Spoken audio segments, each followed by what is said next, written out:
ప్రసిద్ధి చెందిన ఐనవోలు దేవాలయానికి, మల్లికార్జున స్వామి దేవాలయానికి వచ్చాము. ఆలయ మంటపంలో ముందు భాగంలో మనకు రాణి రుద్రమాదేవి వారి శిల్పం ఇక్కడ మనకు కనిపిస్తుంది. తెలంగాణలో మల్లికార్జున స్వామికి అంకితం చేయబడిన ప్రధాన దేవాలయాలలో ఐనవోలు దేవాలయం ఒకటి. ఈ ఐనవోలు దేవాలయంలో రుద్రమదేవి శిల్పాన్ని తప్పకుండా చూడండి. ఎంత ప్రత్యేకత అంటే ఈమె మనం చాలా స్పష్టంగా చూస్తాము. రాచరిక చిహ్నాలు, ఈమెకు గొడుగు పెడుతున్నారు, యుద్ధ రంగంలో నిలబడి ఉంది, ఈమెకు సిగముడిని స్పష్టంగా చూస్తాము.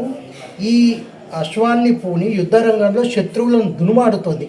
ఈ గుర్రం యొక్క కాలు ఎక్కడని చూడండి. యుద్ధంలో తెగిపడిన తలపైన గుర్రం యొక్క కాళ్ళు ఉన్నాయి.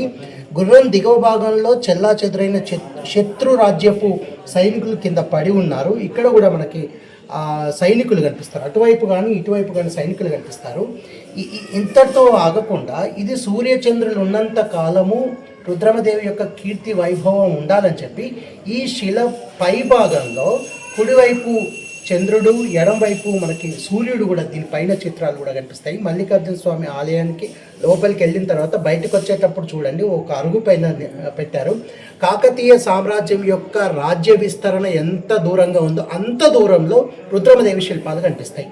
అయితే ఇవి కేవలం వీరగల్లులు అనే ఒక అపోహ ఉంది, కాదు. ఇది స్త్రీ వీరగల్లు, రాచరిక చిహ్నం ఉంది కాబట్టి మీ రుద్రమదేవి వీరగల్లులే.